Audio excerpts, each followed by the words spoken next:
réunion monene Satan azalaki na Lucifer en personne. Azalaki na réunion monene. Ce jour-là, Satan Lucifer lui-même. Réunion monene ezalaki likolo ya océan. En tout cas, je me souviens encore très bien. Ezalaki likolo ya océan. Ezalaki réunion planétaire. Ezalaki réunion régionale ou continentale, non, réunion planétaire. J'ai vu catégorie nyonso ya batu influent na monde, le président Satan en personne, azalaki pe discours muke. Pe batu ebele bazalaki da réunion. Tout mon côté azala boté wana ti. OK. Mais abimaki lokola kaka mutu moko mundele, jeune boye. Mais ye wana Lucifer. Beauté na yebite, il y a pas de mots expliqués. Éclat wana na kitoko wana, il y a pas moyen. C'est vraiment angélique. Et tout le monde est passé là-bas. Yves, tout le monde est passé là-bas. Avant ya koloba, papa mabolongo liboso ya Lucifer. Pe abandi koloba na yo, pe ba distance parce qu'il y avait des démons oyo bazali kotia molongo. Mondenge bato bakendaka ipa basango kozwa Eucharistie. Nde bato bazali kotozaki bato kokende bo. Soki osisi koloba na Lucifer, ba pesi yo valise moko. Portail munene ezalaki ya kolongwa na mokili wana pona koya na mokili na biso physique. Pe ba démons bazaki ba garde bazalaki wana. Sécurité renforcée. Na moni ba bureau et l'esprit me dit moni ba bureau wana nde ba guichet place bato bauti na monde wana bakokende kozwa siko biloko wana physiquement. Beaucoup de bureaux dans le monde, des milliers de bureaux. Ici ka bakenda. Même on a dit ça va bureau ezali. Ici ka bakutanaka kuna bino boyebi makambwana te parce que c'est fait en catimini mais bakutanaka. Tango ekomi tour na ngai. Wana bato beli basi parce que na komaki bien avant la réunion mais na bima ki peut avater. Mais personne ne connaissait pas que ngai nazali sataniste. OK. Donc on a après discours réunion après discours muto za ko saluer le grand maître apesio makamuna yo nyoso apesa yo nyoso singi ici faire me dit ceci na kopesa yo bandako na kopesa yo mbongo ozana besoin nango na lobi oui effectivement na za besoin ndako na lobi mituka ba mbongo na kopesa yo nyoso oyo yo olingi pele lo kaka sika je vais te donner tout. Alobi tala eloko ezali boso na yo valise wana, alobi valise wana tout ozana besoin nango na kati na monde eza wana. Gloire nyonso eza wana, mbongo biloko nyonso kosomba tout est là. Nalobi bo lokola grand maître asisi koloba na ngai, n'est-ce pas? Na lingi na longa na tia pas na zo valise na ngai na zupe valise na lingi na avancer. Alobi attention. Mais sache que papa, ça c'est Lucifer lui-même ndaipsinga. Alobi yeba ke mutu nyonso na koyebisa yo. Opesa ngai. Bana ya Namibi Shalom. Zamba fungoli nzela na kozala na bino na kati ya Windhoek pendant le 20 février na 16h pour la conférence de délivrance. Ba problème nyonso tout oyo etungisaka bino. Beza ba problème à blocage, ba problème à limitation, ba problème bana bazoko lobate, ba autiste, ba problème nyonso tout. Boya nango epa na Nzambe nde bokobika. Na kozala ngai moko te, na kozala na pasteur Gédéon. Boya ebele to kozala na Windhoek le 20 février na 16h. Bozanga te nazozela bino na moto. Na leki na église ebele nazwaki kimia te o na ikozwa a pe nazwi kimia na kati na motema nanga. Église ya te kaka okende okweya to batsoka loboko banda kosanza te na leki donc kimia pena ya Yesu Masi ekoti kati na motema na ngai. Nazwi pena délivrance kati na vie na ngai. Pasi ya mkongola ki nango elungwi kote mizaki pasi makolo pasi mais na komi awa na telemi tout droit nazoka susu pasi te naiki na mwana miso zo mona bien te ni net mais mwana komi awa bafuna kati na miso na ye esili alobi akomi koyoka bien na leki na église ebele nyonso twana esala makite mais na kati na ozana pa prophète Moïse nazwi lobiko na ngai te nyonso alobi ninge eza correct pe mozindo na nyonso na yoki eza penda net na makambo ezoleka pananga apena na kimia apena na Yesu kati na soki bolandi e bozwa lobiko pi bozwa délivrance na soki wana. Merci papa. Shalom shalom peuple de Dieu bana ya ozana nazana esengo vraiment mingi ya koyebisa bino ete nazalaki na dépression etungisi vie na ngai vraiment mobimba pe musala na bandaki kozwa te na luki ba délivrance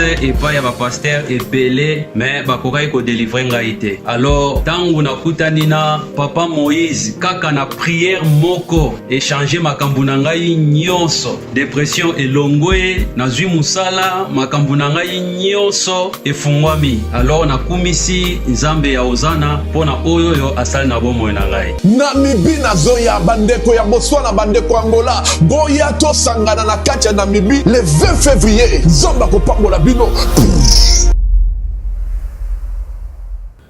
Shalom, shalom, peuple de Dieu de partout. Vous qui suivez cette grande émission, la retraite chrétienne avec Yves Ipan, Tos chrétien de faux.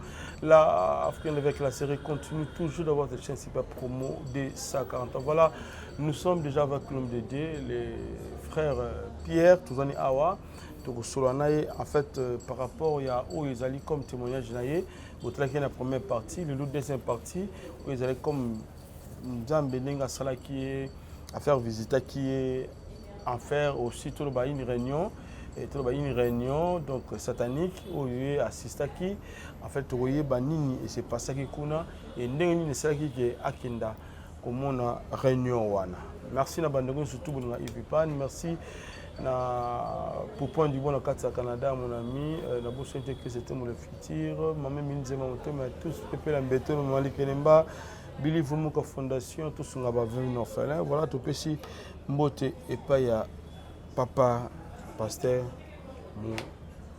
Muganzo Pierre. Muganza. Ah ok. Comment là, maman Kassi. Pierre Muganza. Muganza. Ah ok, ça c'est bien. Billy Bamba nous avons battu là-dessus. Merci beaucoup. On apprécie votre sombote na kombo na Yesu Kristo. Amen.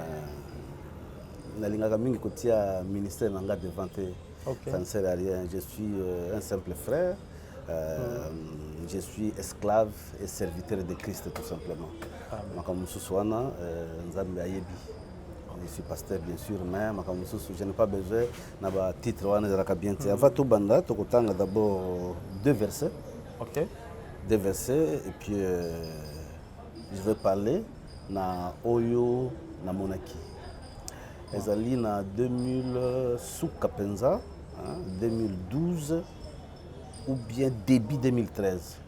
Na koma jour j'avais écrit même sur un document mais makambo ya kolongona ndako kokena ndako tout ça j'ai perdu sinon j'avais écrit c'est-à-dire il y a qui réunion munene Satan azaki na Lucifer en personne. Azaki na réunion munene azaki na batu ebele ba sataniste à part délégation na ya ba milimo ya ba démon ba ange de Chil rolaye mais batu ebele ya mokili awa azaki na réunion. OK. Je vais parler de ça parce que nkola maki ngana mona makambwana. Mais avant tout on va tout na prière. Oui, nous allons d'abord prier. Nous allons d'abord prier et puis lire la parole de Dieu. Oyo ko prier biso na oyo nzambe la kisaki. Voilà, le symbole de Dieu. Seigneur Jésus, je suis devant toi et je vais m'adresser à ton peuple. Je veux que le Saint-Esprit me donne les mots appropriés pour expliquer exactement ce que tu m'avais montré. Je sais que les choses que l'oreille n'a point vues, le cœur, les choses qui ne sont pas montées au cœur, ni les choses qui n'ont pas été vues par les yeux physiques, ce sont des choses que tu nous as révélées par esprit pour aider tes enfants, pour aider l'Assemblée de Dieu. Balongona ignorance. Merci de m'assister et merci de permettre à tout celui de loin ou de près au Yakolanda Kolo azala édifier parce que nous cherchons non pas notre gloire mais nous cherchons ta gloire Jésus afin que ton peuple ne puisse pas périr par manque de connaissances comme le dit Osée aussi 4-6 que mon peuple périt faute de connaissances. Les révélations, les grandes visions Oyozali Kolaksabiso c'est effectivement aider tes enfants à connaître notre ennemi, à connaître les stratégies de Satan et de ses acolytes pour que biso to koya na mitambo na yete. Sunga biso pe Yves ndeko na biso oya permettre biso tozala na visibilité oyo tozali ko senga molimo na yo kamba biso dans le parcours que les questions oya ko poser ezala ba questions appropriées conduites par le Saint-Esprit pour que batu bazala édifier. Na bondeli na kombo na Jésus Christ. Amen. Amen. Voilà, l'homme de Dieu. Mais avant, il peut avoir un travail vexé. Malilo bana bande connexion est où il y a Goma lelo ma kimi zalité des arrois zizani tout ça bande batiki biso Et tant que Moussaï Nzambé... Ce que je peux dire, c'est quoi par rapport à la situation à Mboka?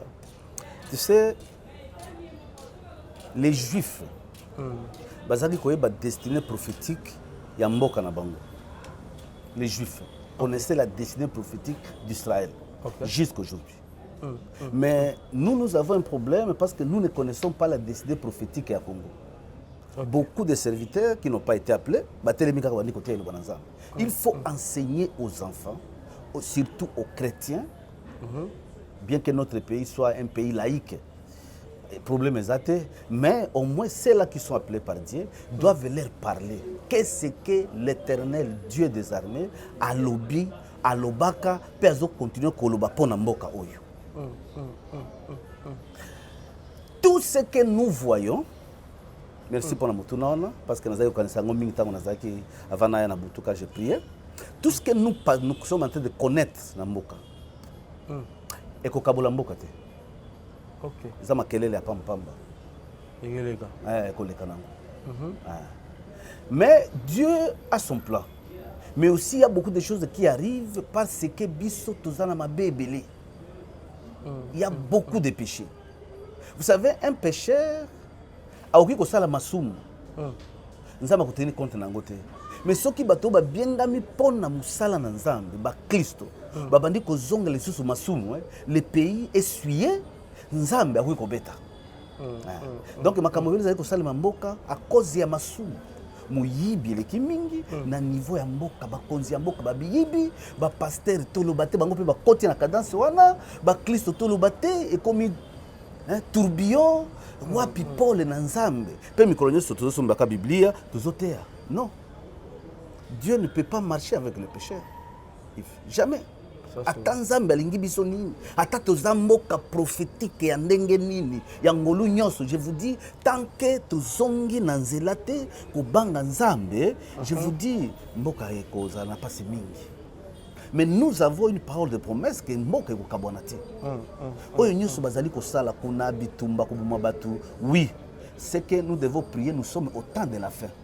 Il y a des prophéties, dans Matthieu 24, et même si vous priez comme mais ce qui est important, c'est na alima na kolo Yesu Masia. Parce que ceux qui ont koufi, ok, kopema. Donc, je n'ai pas si bien comment on a belé baza na alerte makasi. Bazali ko lela ba komi ko utiliser langage ba politicien. On Nzambe atumba Rwanda, Nzambe atumba Kagame. Non, tout ça ba Kristo. Mon Christ oki ko senga mabe na mutu moko te. Bible lobi boye Yesu alobi to linga banguna na biso. Et ce n'est pas seulement les Rwandais, beaucoup de Congolais bazana kati na makambo oyo. Soki yo moko ivo pelisi moto na ndako na yo. To bandi ko belela o moto epeli awa. Non, yo moko ndo tiaki moto. Beaucoup de Congolais en sont aussi pour quelque chose na kati makambo zali koleka na kati na mboka na biso. Je crois ma bonne lelo sengeli to stala. Tosenga Nzambe ayokela mawa baoyo bazali kosala makambo wana. Pourquoi? Parce que na kosenga bongo nde tozali kotia makala likolo ya mutu na bango pe Nzambe oyo aza juste akomema kimia na mboka oyo pe akobeta batu ebele. Et avec cette guerre, je l'annonce en tant qu'un homme de Dieu, Nzambe ko se débarrasser na babandi ebele. Beaucoup de faux pasteurs, de faux prophètes, au bazali ko kosa batu, na ba politiciens belo bazali ko iba mbongo ya mboka, bango moko bazotonga bandako na poto, bazotina kabana bango na poto, ba peuple bazo souffrir, ba soldats bazo salaire ya malonga te, injustice nyonso wana. Vous voulez Nzambe sala nini? Dieu va se débarrasser parce que mboka sengele telema et que le liboso pe évangile, réveil munene kubima na mboka na biso pour na kokende na mikili nyonso ya monde avant que Yesu aya. Et avant que cela arrive, Dieu se réserve déjà 7000 hommes lokola na taille à Élysée oyo bakoti na makambo ya bosoto wana te. Mais ba mususu wana Nzambe akoboma bango. Batu bebele bakokufa. Même guerre wana ekokoma pe awo. Oui, cette guerre va arriver. Ata bosali nini, ça va arriver d'une manière ou d'une autre. Ekokoma awo. Et Nzambe ko se débarrasser na babandi ebele. Faut vraiment que bongama paye cause. Parce que vous savez, Dieu ne peut pas tenir un coupable pour un pécheur pour non coupable, non. Ce que vous êtes coupable, nous avons besoin d'injustice. Ma bébé les alikoya pour na masumu eleki. Vous souillez le temple de Dieu, vous souillez l'église comme une place à commerce, on ne prêche plus la vérité et n'importe quoi. Vous allez au président ou on a un message ensemble, au niveau pesa et l'obinzambe, beaucoup de makambo mususu pour n'ambongo. Et Dieu n'est pas content. Mais Dieu va sauver qui? Si Joseph akufaka, mais Jacob na libota na bana bika dengene. Mais parce que l'ensemble des bateaux, aux ensembles à collecter l'ensemble, bango après ça qui mène en boca. Mais n'est-ce que pour nous quoi pêcher guerre on est combatté tout ça n'est. Non, et là quoi pêcher on a exacté. Attends sambeli. Donc ensemble l'ensemble pour protéger kaboya. Puis après qu'on réduire, mais certainement bitumbe comme cacao.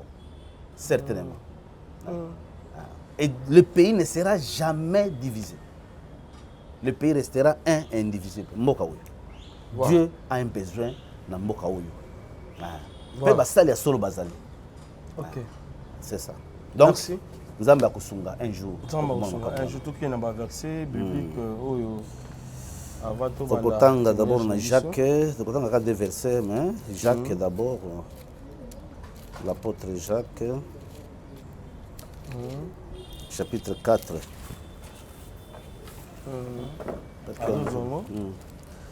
Jacques chapitre 4, verset 4. Jacques chapitre 4. 4, verset 4.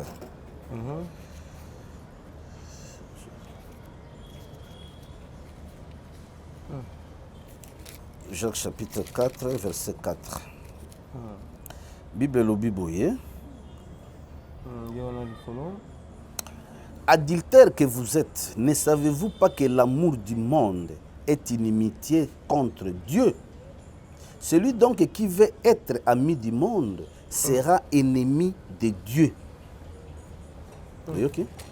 Donc si ça n'a 1 Pierre chapitre 2, 1 Jean chapitre 2, verset 15. N'aimez point le monde, ni les choses qui sont dans le monde. Si quelqu'un aime le monde, l'amour du Père n'est point en lui. Car tout ce qui est dans le monde, la convoitise de la chair, la convoitise des yeux et l'orgueil de la vie ne vient point du Père, mais vient du monde. Et le monde passe, verset 17, et sa convoitise aussi, mais celui qui fait la volonté de Dieu demeure éternellement. Amen. Amen. Ça, c'est la parole de Dieu. Pourquoi on attend Yango? Parce que le monde est un mystère. Toyebi réalité à monde. Nous sommes dans un monde où toyebité. Mais Dieu, tant on y met, il va vous montrer les réalités réelles. Il y a un monde, comment ils ont fonctionné, quand on parle de Satan, on parle de Lucifer, Satan, les anges déchus, on parle de toutes ces choses-là, même les anges de Dieu, même de Jésus, même de Dieu. Les gens croient qu'il y a des fabrications, mais Dieu va nous aider à comprendre. Il révèle aussi à Fongola Kabatouji pour la mission. Le monde, c'est un mystère.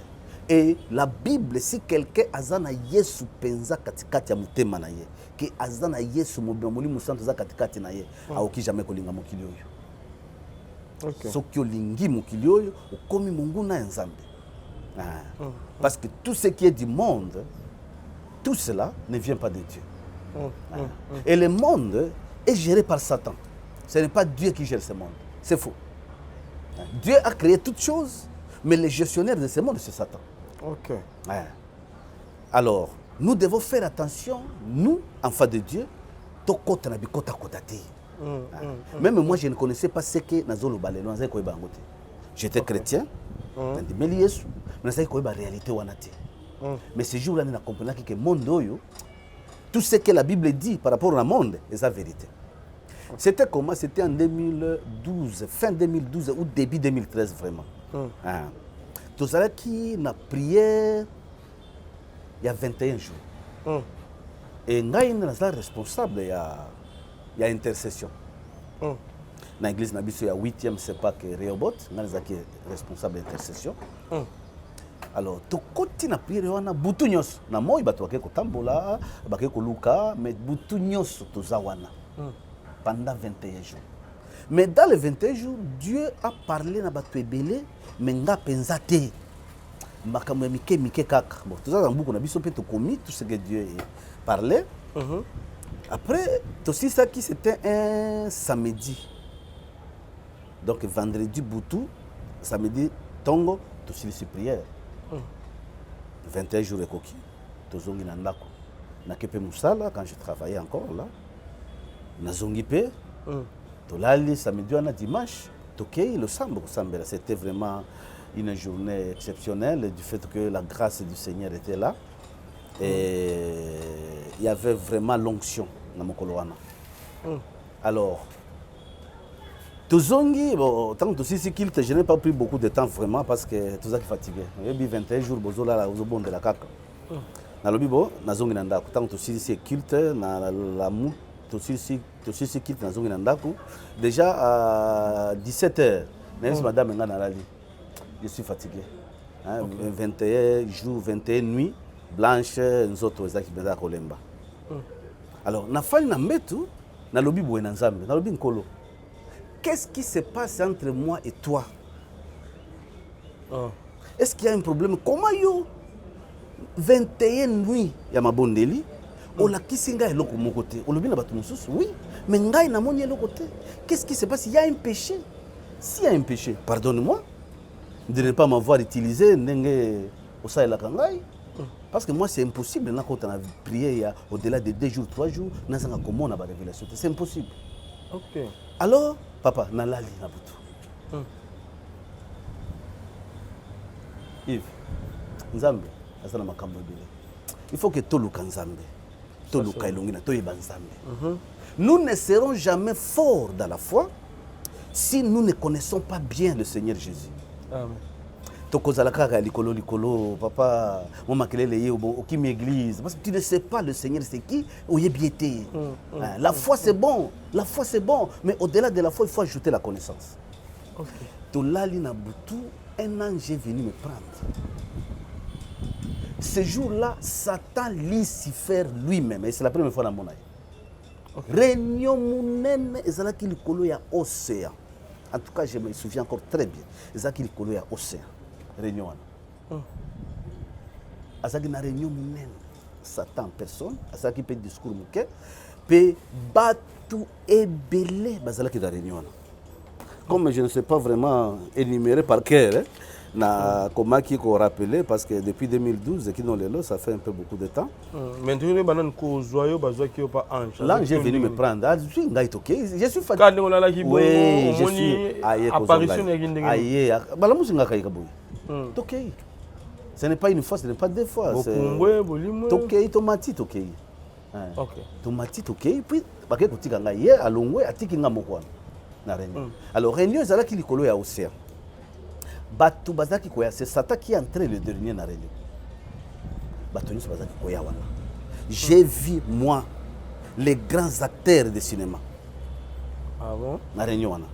Des théâtres, des humoristes, des sportifs, toutes les disciplines confondues à sport. Bazalaki wana. Foot, basket, golf, tennis de table, rugby, coureur, jeu de saut, toutes sortes de disciplines. Les boxeurs, les karatékas, bato basalaka baji à méditation wana, basalaka boye. Je sais pas comment on appelle exactement ça. Basalaka boye, bazo méditer, bazo sala boye, je les ai vus là-bas. Les musiciens, les catcheurs, toutes sortes de musique. Ténor, il y a style wana, ils étaient là. Même Ndombolo, rugby, R&B, rumba, coupé décalé, tout. Ezalaki wana. Na bilongi na bango. Na bilongi. On n'a pas besoin de citer, éviter bloc wana mon frère. On peut te porter plainte. Biloko wana za na prévité. Ce sont des choses spirituelles. Alors, le style de musique scientifique. Les gens qui ont beaucoup étudié, les professeurs d'université, les stars du monde qu'on a vu, télé-réalité, les grands juges du monde, les hommes influents qui influencent la planète, les avocats, les hommes influents de renommée internationale. Il y avait le prix Nobel bazalaki kuna dans tous les domaines. Les créateurs de monde, stylistes, batunyo soana, bazalaki, oui, la bière. Les sorciers, les magiciens, les satanistes, les autorités aussi des différentes confessions religieuses. C'est Akabla, mais ils étaient là. Les sociétés secrètes, par exemple, Illuminati, sociétés secrètes, les hommes d'affaires, les chercheurs dans les différents domaines, le PDG des grandes entreprises, l'industrie minière, il y a téléphonie mobile, pharmaceutique, automobile, les organisations humanitaires, il y a les Nations Unies, le président et dirigeant de la planète Terre, petit et grand étaient présents à cette réunion que Satan avait invoquée.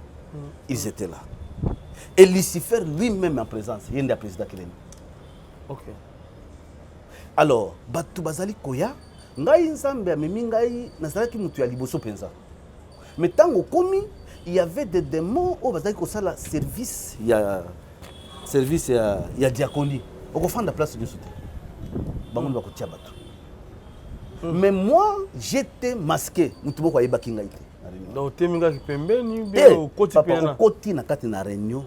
Bakiti zali bazordonner batu bazali koya pe okofanda ningo lingiti. L'ordre d'arrivée, les gens qui respectaient, puis la place, les gens qui respectaient. Je crois bien que les gens qui par rapport à la place, imaginez qu'un président n'a eu petit sorcier pour faire la place de mon côté. Aussi, ce n'est pas seulement grade, mais par rapport à la grade, pas à Lucifer, comment on appelle ça, c'est-à-dire sacrifice et belé au sale. Parce que c'est lui qui est plus apprécié, et pas Satan, c'est par rapport au sacrifice. Okay.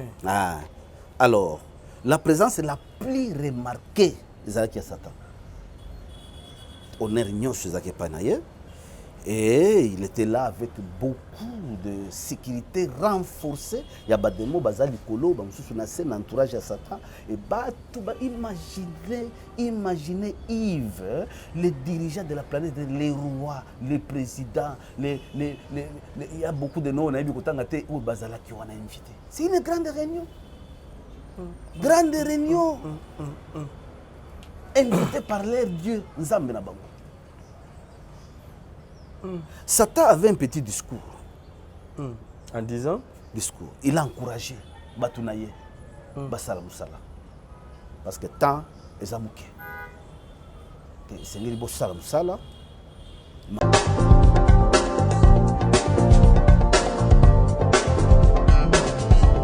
Pas question de vous tergiverser pendant vos longs et courts séjours à Kinshasa, la capitale congolaise. En famille, couple et singleton. Le meuble Emma met à votre disposition des appartements répondant aux normes internationales. Composés chacun d'un salon VIP, de chambres à coucher, salle à manger et salle de bain, ainsi que de cuisine, tout équipé.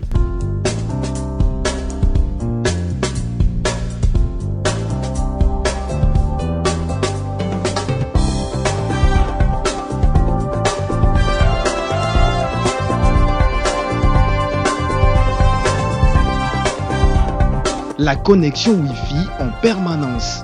Pour les problèmes de coupures intempestives de courant électrique, un générateur disponible pour alimenter ces bijoux.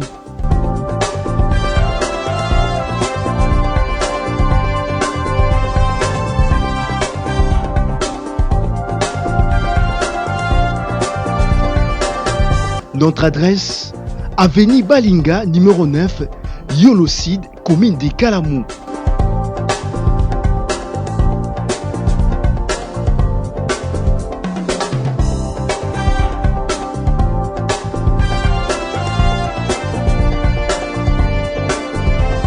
Pour plus d'informations, plus 44 74 66 38 44, plus 44 75 39 90 053, plus 243 82 31 46 488. Chez Emma, c'est les conforts. Et travailler pour le royaume de Lucifer, c'est-à-dire mon royaume. Et hier, Azad disposé à kopesa bango nyoso biloko nyoso balingi. Kopesa bango, il ne manquera rien. Le travail, l'argent, la gloire, l'honneur, les biens. Tous les biens qu'ils aiment, nyoso bakopesa bango. Ils seront dans les meilleures conditions, à condition de respecter les principes du royaume et les procédures du royaume. C'est ce qu'il faut respecter. Mais aussi, il a mis l'accent sur le fait d'offrir beaucoup d'âmes en sacrifice. Beaucoup d'âmes en sacrifice. Parce qu'il a besoin des âmes, du sang, surtout des chrétiens. Alors, vous avez pitié dans Christ.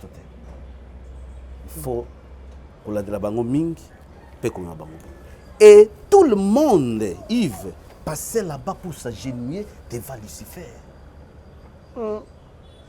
Vous ne pouviez pas parler. Moi, place Nazala qui kofanda wana. Namoni honneur nyoso na j'ai compris que ça c'est Lucifer. Même l'esprit à moi me dit voilà le prince de ce monde, le dieu de ce monde. Donc chacun à son tour azoleka wana kofuka maliboso ya Lucifer pe bazali ko pesa ye biloko nyoso ya lingi pe bazali ko pesa ye ba maloba. Oyo esengeli atambola katikati na yango. Est-ce que vous comprenez un peu cela? Ba pesa bonheur. Bazo pesa nyoso. Tout. Et puis mutu nyoso ke wana pe mutu ya koloba kuna zate. Awa na mokili vous parlez beaucoup, surtout ba chrétien balingi koloba mingi atote li loba nzambe. Azoba wana te nzambe akoki sala boyete. Bino bolobaka. Devant Satan on ne parle pas. Ce qui a lobby ezali bongo. Et quand il est entré, quand Lucifer est entré dans la réunion, papa lokumu nini oyo? Bato nyonso batelemi. Nga na telemaki te. OK. Bamba mono te. Mais bato kuna bazomonana. Yozo mona bango pe je bazomona bamona baze komona ngai parce que baki kozwa ngai nakende te. Nakende pe kuna kozwa mbano na ngai kozwa soki nini kuna liboso ya Lucifer. Oh, mais oui. Yo bokendaki? Oui. Tout ça comme kuna non? OK. Mokili oyo eza na nzambe. C'est le jour que j'ai compris ce monde a un Dieu. Et le roi de la terre, le président, que Dieu bénisse le Congo, que Dieu bénisse la France, ce n'est pas forcément Jésus. Nous avons même le prince de ce monde, Azali. Comment tu dis ça? Bino, Christ likolo, ne boye bino bango makambo ete, mon frère. Tous les grands de ce monde, bakendaka na bareni na bango kozwa mitindo ya mokonzi na bango comme basala kawa na mboka na biso réunion ba ministre comme ça na président. C'est comme ça. Ce sont des ministres, ce sont tous des magiciens. Ils sont là allés là-bas pour la réunion, les qui réunion planétaire, les réunion régionale ou continentale, non, réunion planétaire. J'ai vu catégorie nyoso ya batu influent dans le monde, le président. Je ne suis pas obligé à kotanga ba kombo, ce n'est pas important. Mais il faut regarder ce monde, avec un œil méfiant. Papa, tout ce qui se fait dans mon kilo est nzambe te. Tu peux être président. Pe nzambe mnati au président. OK. Ah oui. C'est difficile, mais ça va toute papa, ça, cette écriture là, il faut exégèse nango. Quand Paul dit ça, hein? Même dans l'Ancien Testament, il va quelque part. Mais le monde, parce qu'au fait, les Juifs chez eux, c'est Dieu. Nzambe aponi David a sa campagne était. Saul, avec kolukama ma mère tata naye, mais Dieu aponi a comme mon corps. Alors, ici au sali vote, au sali élection. Ou bien nenge musée Laurent disait ayaki na minduki naye. OK, ne koyebisa ayaki nzambe ndatio mokonzi. Non, ce n'est pas ça. Minduki naye ne commission na bokonzi. Papa, nzambe ayebi bien. Nzambe ayebi makambo nyonso. Mais ça la makambo nyonso te. Donc nenge bato bazokufana ese kuna kolobaka nzambe ndabo mabango. Pas du tout. Le monde a un Dieu.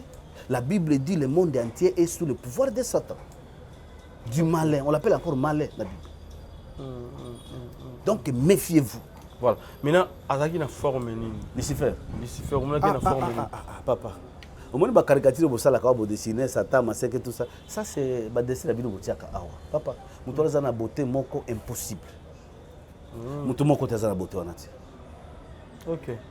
Mais, Abima qui le colle, nous moko mundele, jeune boy. Mais il y a un Lucifer. Beauté, naïbité, il n'y a pas de mots expliqués. éclat wana na kitoko wana, il y a pas moyen. C'est vraiment angélique. Ba demande bana ba forme wana. Ba demande bazana ba forme musu bazana milai, musu bazana mutute, musu bazana mato yo eleki, mutu. Il y a pas moyen d'expliquer. Tango monika bango ça c'est un monde à part.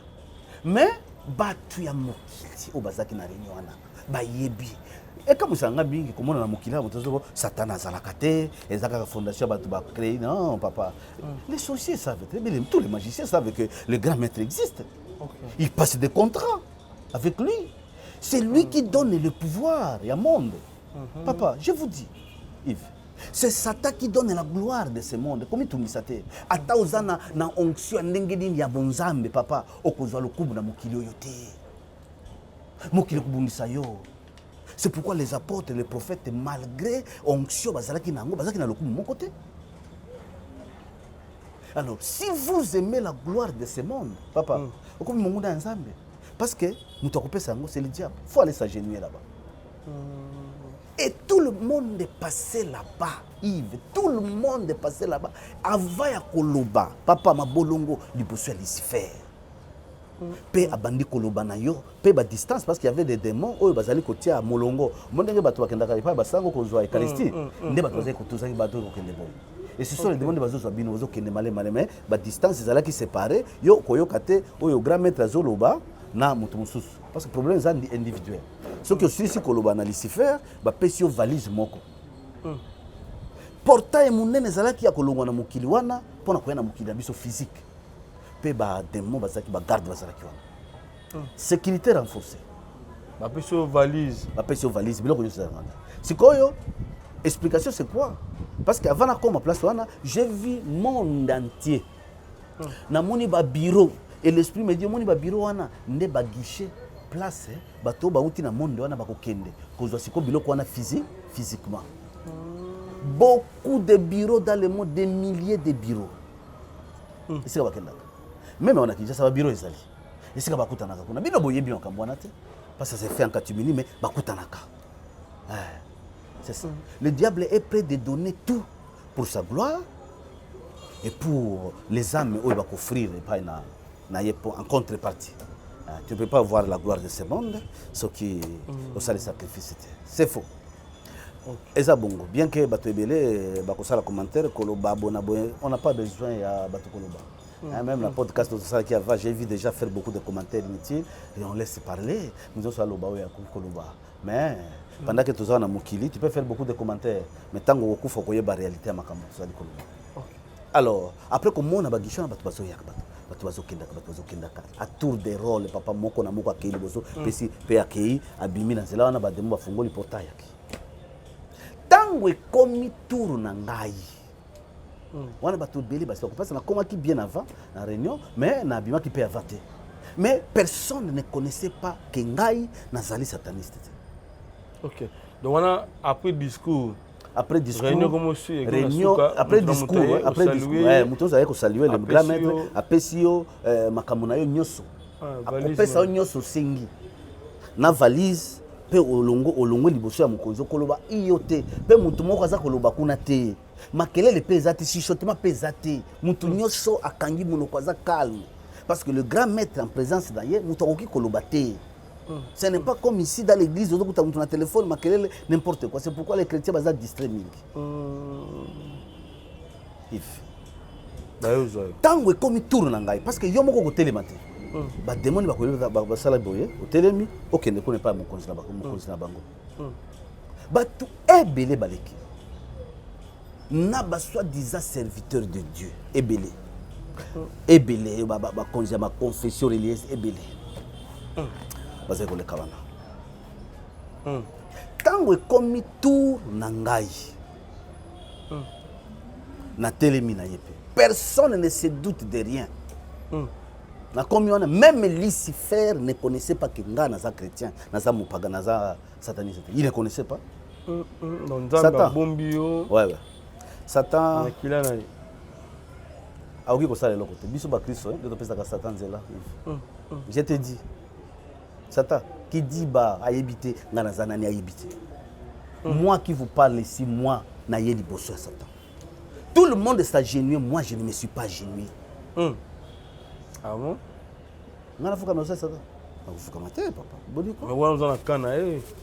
Quel que soit le camp. Il y a une délégation à l'OLE, et je sais que Bazo Getenga, qui est qui m'a comme une moutonabiso, pour secourir. Papa, j'ai confiance au Seigneur. C'est pourquoi on a pas sur le côté. Na sali geste wana, mais je suis surpris, je croyais que wana ne makambo kubeba. Mais ça t'a fait semblant, c'est comme si hein, et le komoko exacté. Tout le monde s'agenouille, mais ngana boui kufukama. J'ai compris qu'est-ce qui était vraiment dans notre esprit à l'issue faible. C'est comme si il a compris que Mouto c'est comme un Mouto Asika. Peut-être un Mouto Asika. Parce que Satan a eu un camion sauté. Non. À Kanista qui peut-être Mouto Asika a eu un principe était. La cocha qui était bien, que il bosse dans le Fukama. Mais ça il n'est semblant. A eu un Singaboy. Lucifer me dit ceci. Na coupé ça yo bandako. Na kopesa yo mbongo. Ozana besoin nango na lobi oui, effectivement na za besoin ndako. Na lobi mituka ba mbongo na kopesa yo nyoso. Oyo yo olingi. Pelelo kaka sika je vais te donner tout. Alobi tala eloko ezali boso na yo valise na lobi valise na tout. Ozana besoin nango na kati na monde. Eza wana. Gloire nyoso eza wana mbongo, biloko nyoso ko somba tout est là. Na lobi bo lokola grand maître assis sur le banangai, n'est-ce pas? Na lingi na longa na tia pas, na zo valise na ngai, na zupe valise, na lingi na avancer. Alors bien attention. Mais sache que papa, ça c'est Lucifer lui-même alors bien yeba que mutu nyoso na koyebisa yo. Opesa ngai. Esengeli opesa. Osio biloko nanga, biloko nyoso na pesio. Soki na mutu nyoso na kosenga. Tango na yoki biloko na tie na ko ici valise na se. Na lobi quoi? Il veut que je suis en train de parler ici dans le nom de Jésus. J'ai dit quoi? Papa, le fait ya koloba quoi? Batuye wa gangi akokufa. Il répond le grand maître, na lobi ngai na kokufa te. Moi je suis mort quand Jésus-Christ était mort et quand il a été ressuscité, je suis ressuscité. Na koloba ndenge wana papa na ebisio bagaye moko tremblement eleki na zone nyoso wana tozalaki wana bamaye mati kokita or tozalaki likolo lokola béton ezali susu béton te komie donc ba flow maye bandi komata kokita etie bagaye bademo baleki kutana Lucifer azotala ngai kaka mutu moko aza koloba nalobi messieurs ndenge nazoloba awa nalobi messieurs donc batu nyonso oyo bazoleka yo yebi bango te ngai naza mutu ya mokili oyo te. Ngana za mutu ya mokili oyo te. OK. Donc yo yebi batu nyonso bazawa te. Donc soigne ici. Batu nyonso balobi akokufa na lobi moi je ne peux pas mourir. Nakufa kala pe na se quoi déjà elongo na Yesu Kristo. Na ebisio ba place na zalaki wana na moni pasuki na lingi ko dinda. Mais Nzambe asali moi eloko moko lokola moi lokola boato ebimi ngana telemi ko mwana dinda ezate. Liseva ya lobi okobima awa te ngalobi ngai na kobima awa. Okosala nga pe eloko moko te. Papa portail ozalaki kuna ekangami ku. Na bakadina ngo moko bikangi koko. Na komi likolo ya bwato. Mbonge komi ebele. Liseva zaka kimia zotala ngai. Bademo zukule mais le constat c'est quoi? Yves. Moyen basi manga ezate. Fallait pas faire nous sommes là kango déjà. O kanga nani papa? Tu sais, ba Kristo bazali likolo nde moni maladi nyonso zo koisa bango, mipepe nyonso zo koisa bango papa mo Kristo Aza muta kosaka na ete. OK. Un chrétien qui imagine un monde na ye mais na défier ye kuna. Mbonge ye batu akimi na molongo wana ya batu bazali koya liboso na ye kofuka mesili. Papa, bagaille koti makele koti flobademo basote bakebula bazo tourner qu'est-ce qui s'est passé? Mutu oyo akoti ndenge nini awa akomi awa ndenge nini na réunion na biso. Papa, batu nyoso baza kimia batsel les démons bademo kade baza tourner bazo luka je ne sais pas bazo luka nini bakangi déjà portail ya kobima mutu abimate bazo sala contrôle tout ça menga na telemi wana mai lingi bela c'est comme si Lucifer me voyait et les démons me voyaient aussi.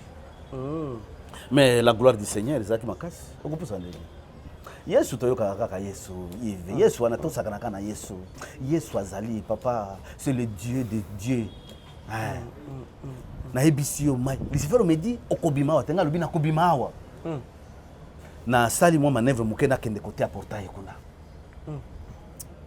Maizoya boy tango nazo koma kana portail ba demo bazala kiona bango yosto ba gardien porte ba kimi kuna le maître lui-même est incapable de ça bongo ba demo ko sala il ne peut rien faire na comité na portail ba demo bazo circuler bazo luka bazo kebi pa na bipai bon démarche na bango il y a pas moyen d'expliquer parce que na lokola batuté. Alors, bah oui, bazan entourage à Lucifer, bazawana et Lucifer me regarde. Valise na tiki yangoana et puis na répondre, yeye ba répondre kaité. Moi je lui réponds. Alors, qu'est-ce qui se passe? Na comme na portail. Ah, kotambula na Yesu za kitoko. Je serai toujours chrétien. Amen. Moi, je serai toujours chrétien. Je n'ai pas le temps. Ata oboinga je ngala ko biko bibo nga mokote na miyebi na za nani katikati na Yesu. Et c'est ce qui fait la force. Les albacristonnions sont bantoma, batonnions sont bayebi Yesu très bien. Ba miyebi, ba za très sûr na Yesu na bango. Na komi na portail. Na lobi au nom de Jésus. Papa. Ah, nzambe. Portail est cédé. Na yebiso ba cadena wana ezaki lokola mitu ya batu, de gros cadena lokola ba mitu ya batu et pasuki quoi papa portail c'est de coup na lobi monsieur Lucifer yako kanga lisusu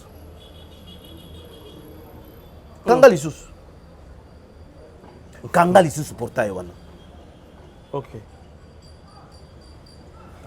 na bimi natiki bango kuna na kenanzela siko na bani kotea bato bazaki na nzela parce que bato bazo kubima bazolongwa na mokili wana no bazobima bazoya na mokili siko ya biso physique bazobima na fo bimina océan kaka obimi na mokili wana spirituel monde spirituel obimi nango oye siko na mokili physique nazo kutango nazo tea bango yo tea bango bibo zolanda mutoy c'est Satan Lucifer pourquoi bozolanda ye boko kenena lifelo bolanda Yesu basi na badi côté bato mais bato bazotala na lobi muto ya uti wapi muto bazolo bisanga ite na tei na bango na nzela na kuti wa misusu même na ba guichet ya monde na badi côté bango na badi côté bango bondimela Yesu bolanda Lucifer te bolanda Satan te bondimela Yesu Kristo sino boko kina lifelo c'est Satan oyo babwaka kiye wana oh nazo bisa bango boy bango ba ebiye parce que bakenda kana baleni na bango no mais nazo yesa ngo danger oyo ekozala na suka na sima ya bango kokufa parce que Satan akosaka bato na ye wana ke toki bakufi bakozala epai na ye na kimia mais soko okufi Yves oko regretter soko okufi okozala na pasi ya koleka bato oyo bazali kosalela ite tous les satanistes bazana na souffrance makasi koleka bao bazali ba sataniste na tei batu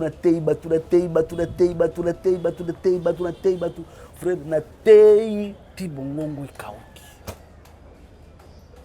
ti na lembi na komi na bagishe musu azokota bazopikisa ngai mais azokota koteya na kila bagishe beli na tambolaki da bagishe beli na tambolaki na vision mais nazobima muke na komi na par exemple na Californie muke na bimi na zana Suède muke na bimi na zana Australie nazobima na donc ce sont des choses na komi nazoteya parce que ba bureau wana pe ezali na Londres ezali na ba ville minene ya monde partout ba bureau ezali ya batu na ye ti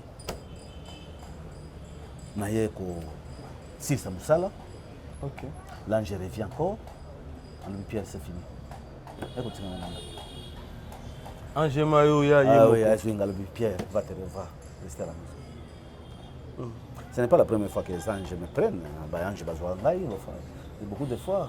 Quand on a l'église Ebélé, l'église Ebélé na Kinshasa, l'ange vient à Zwinga Lobi Yaka. Toye penza na église, bato bazo sambela pe to fandi wana na mwanje. Alobitala état d'église.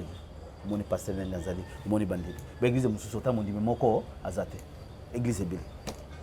Il y a beaucoup de choses qu'on peut dire là-dessus. Mais c'est ça ce que j'avais vu.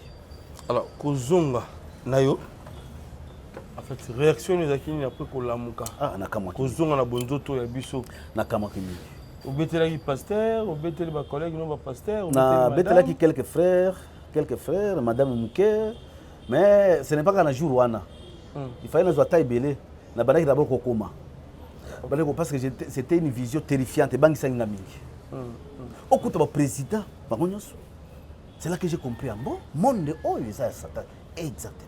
Donc, écriture, on a Yesu alobi que le prince de ce monde vient. C'est la vérité. Monde oyo, kolinga yangoti. Et ne croyez pas que Moutoyo alobi Yesu, non. Oh, mokonzi wana nzambe te. Non, je vous confirme encore Yves. Okoki kozala mokonzi pe nzambe te wana te. Parce que le monde oyo na nzambe na ye. Le monde a un Dieu. Il y a un Dieu qui gère ce monde. Eza ya ye. Bien que les gens lisent là-bas, on a capable. Ayebisi Yesu, hein? Fukama, na kopesa yo royaume nyos. Ba pesa ngai, na pesa ka mutu nyos na li, na lingi. C'est biblique. Luc chapitre 4, c'est biblique. Le diable donne la gloire de ce monde. Mais sa gloire éphémère. Ça c'est. Mais na bana nzambe ba otala biso, oyebisa bango nini po ebele, bazaka toujours ba doute ba témoignage yaka différent. C'est na moko selon vision nzambe apesi mais to ba ebele na ba commentaire kotala kaka ba boyi na bango. Oui. Oloba nini na bana nzambe ba otala biso. Soki mutu ba kondima na ba obe ba koboya. Mutu aza libre ya kondima. Pe mutu aza libre ya koboya. Yesu azalaki na mokili oyo. Atamboli ateli lo bananzana. Mais ba pharisien ba boyaki. Ba pharisien na ba sadducéen ba boyaki ba tebele mike bandimelaki. Nous annonçons makambo oyo nzambe la kisibiso. Na pas besoin ya kokosa boko sani. Ngana ke ndeli fela, non? Pourquoi? Na pe ko luka eloko moko te. Juste maison awa toza chez maman Nicole Malonga.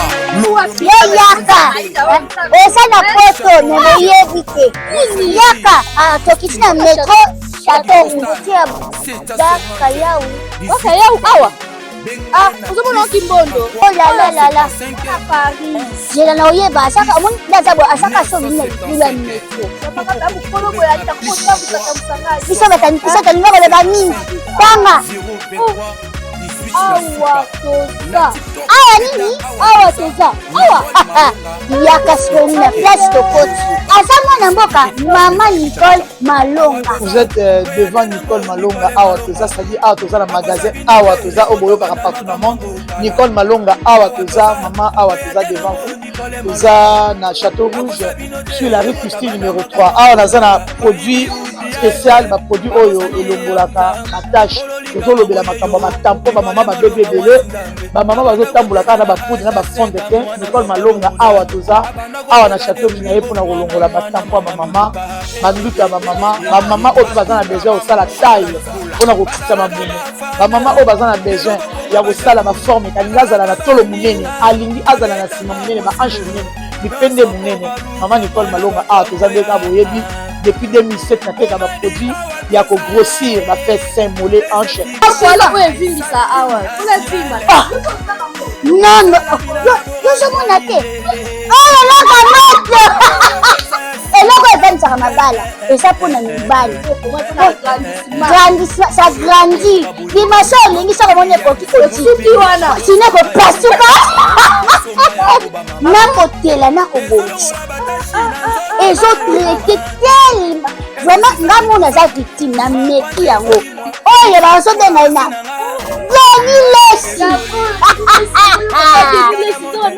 Lesi yeyo azobongisa loposo apodi koteka yango légalement na magasin ezosalama na laboratoire mondele awa na poto tozoteka yango légalement. Je pense que bomoni ndenge eza na barayon eza eloko moko ezosalama naturellement, ezali baproduit authentique salama naturellement sans aucun produit néfaste.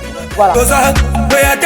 Nicole Malonga akosa bino te ye moto abanda makambo yango kala awa toza oya te nango Nicole Malonga parce que makambo ebele bakoteya yango na église et beaucoup de pasteurs, je le dis bien, beaucoup de pasteurs baza na nzela malamu te, beaucoup, je le dis encore na podcast wana liboso, beaucoup Et beaucoup de pasteurs iront en enfer. Beaucoup. Parce que baboy koloba vérité, balingi, banimi ba bonzela bango mbongo. Ne veulent pas prêcher la vérité. Alors, osa libre à kondima, osa pas libre à koboya. Mais c'est une révélation que j'avais vue. Et j'ai compris, Dieu m'a instruit que à la kisingai que mukilio. Moi je regarde le monde méfiamment. Là c'est méfier na mukili. Donc toi ba réunion comme moi qu'on ne participe pas toi mais sous pe wana des réunions na participe qui en tout cas c'est la première réunion à participer. OK. Alors donc bana na nzambe oyo balingi soko lingi nzambe kolinga mukili yote. Kolanda pe mukili yote. OK. Biloko ebele zali ko salema na mukili oyo, c'est pour la gloire de Satan qui est le dieu de ce monde. Il faut se méfier. Il faut se méfier. Il y a beaucoup de choses qui se font. Bako sabino teke ono la voix du peuple c'est la voix de Dieu. To eloko nzo sale maiza mokano na nzambe c'est faux. Nzambe wana eza Yesu te, eza Satan. OK. Dieu intervient pour na bana na ye. Tout ça lokola ba ambassadeur na mokili awa. Soki lola makambo salemi kuna tokozwa copie information parce que tozo représenter lola awa. OK. C'est ça. Mais toyebi ke o eza bisote, o eza nzambe. Parce que Yesu alobi, je vous ai choisi du monde. Vous n'êtes pas du monde. Nous, il faut que penser na biso za la renouveler. En tout cas, total mokili na lolenge kokota te na makambo mokili o ngai na kozala président, na kozala ministre, na kozala boye au pasteur, papa tel ilo banzambe tika makambo wana. Tu ne peux pas gérer le monde de ces bébés déjà. Et ce qui nous a bibolinga mokili yo te, papa, il y a pas moyen de redresser, c'est-à-dire que zongisa mokili yo ezala malamu lokuta et kozala malamu lisusu te. Toujours que les kino suka payer sou aya. Voilà, tu cueilles petit Kinosuka pour Ezoya, comme Nasuka Lombidi. Nanigi mena ba o ba koluka ba kutana ba papier, ba sala nini, bon de téléphone, adresse ya Lingomba, le sambo pe ndeko aza mamusongo lo pakala. Alors sur une ndeko lingi peut-être ya soit azala nayo na partage ya moi le bananzambe, partage na moi connaissance aux nango par rapport il y a Bosangani Nengezaka ba groupe WhatsApp. Moi ensemble moko pour nous ressembler na bandeko. Est-ce que papa Pierre est prêt à Rosana bandeko et puis au Pessimboté 2 3 4 personnes parce que nous avons dit 2025 nous avons 2024 et 2025. Alors nous avons dit biso dilo banaba nzambe surtout boîte la biso. Nakamaka lelo tuni ba mituna ebelete. Ate lelo ngana yoko mo mingi. Bande wesenga na yo comme mingi parce que histoire de mingi yayo na beko kine mingi na mituna pour eza histoire yo beta. Pas histoire, c'est une vision, voilà, une révélation où j'ai participé moi-même. Babeti ngali soloté, j'étais là, j'ai vu et j'ai entendu. C'est là qui voilà. Lucifer existe. Yesu pe azali. OK. Les démons existent, les anges existent. Alors bana na nzambe na kopesa bango toli batambola bokebi makasi. Amen. Ils doivent avoir beaucoup de sagesse. Kokota na l'église nyoso te. Parce que batanga kombo na Yesu non. Sengeli sagesse ezala makasi. Parce que mokili za kobeba mingi. Toli wana za kitoko et puis ngai naza un simple serviteur, donc esclave et serviteur de Jésus, dans la 8e communauté des églises de Pentecôte en Afrique centrale. Église 8e, c'est pas que Rehoboth na Brikine.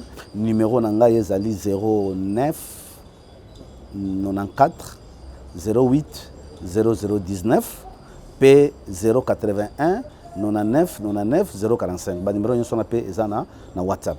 Donc ce qui olingi que tout cela là, on peut encore donner plus d'explications na makambo oyo nzambe ezaka kawana te za makambo ebele pe oyo nzambe asia la kisi avec le temps tokozwa temps ya ko lobela yango mais l'objectif eza pona ko loka lokumu na biso te meza ko loka lokumu na nzambe bana na nzambe feti munene zali na lola soki ba mutu moko abongoli mutema. Donc na Facebook okoki komona na Pierre Muganza Junior, ou bien na Twitter, na zappé na compte @Pierre Muganza. Donc je suis allé na tia kamate ebele na ba témoignage mususu na okipe ko tia témoignage de comme mususu na yebi mais souvent na tia ka pe ngai. Je vais devoir prier pour na bande konyo so bakola na ngai. pe oyo baza disposé kolo mobikisi na biso totondi yo mingi. Je parlais na oyo olakisaki ngai libondeli na ngai ezali ete nkolo osunga moto nyonso akoyoka mwana na nzambe nyonso oyo azali Yesu Masiya Molimo Santo oyo amemaki ngai na visitation oyo ayeba koconfirmer message oyo epai ya bana na nzambe pe les enfants de Dieu doivent beaucoup faire attention na makambo oyo ezali na kati na mokili oyo nazali kosenga mingi mpona ba oyo bandimeli Yesu bakangama na nzambe makasi. Yesu Masiya azali réel pe soki otielie elikia okoyokisa masonité. Je prie que le Seigneur, sa grâce soit sur tous les frères, toutes les sœurs. Je sais que bipola pour les alliés belé, mais aussi la grâce est là pour que bien ami selon la préscience et ensemble bazali pepe ma foutre encore les alikona bango na kombo na Yesu Christo. Amen. Et si je peux saluer, c'est juste saluer mes bien-aimés comme frère Wilson, frère Joël qui est à Bruxelles, Robert Houl, salut maman Evelyne de Paris. Ils sont nombreux, moi Sinangai, Acha et mes enfants que j'aime bien, et tous les membres de notre assemblée 8e, c'est pas Kerebot. Amen.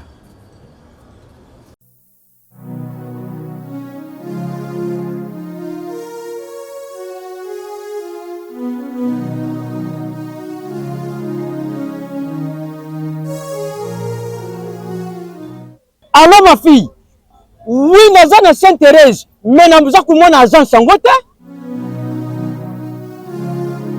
Petit. Excuse.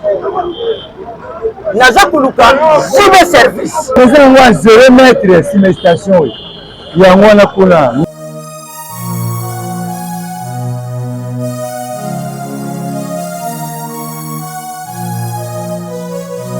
Bonjour, monsieur. Bonjour. Merci. Ah, papa, na yebisa ki JB service eza esika ya kobunga te na station Sainte-Thérèse na sima na yango. Sima station. Yango JB service et pas José Baïla. Papa, nazwa biloko na ngai. Ah, je comprends, papa. Biloko c'est comment? Merci, papa.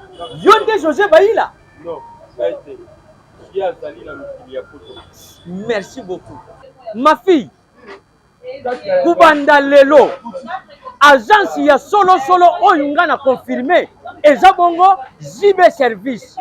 Alors ngai pe ya uti kuyibisa bande kuna ngai mususu pona kubenga JB service ba numero ya kubenga yango oyo. En plus na JB service eloko eza awa eza na sécurité, assurance et puis baza na respect ya maluba na bango ndengi balubaki ndengi kaki salami. Abo na ba petit colis et yaka pe on JB service.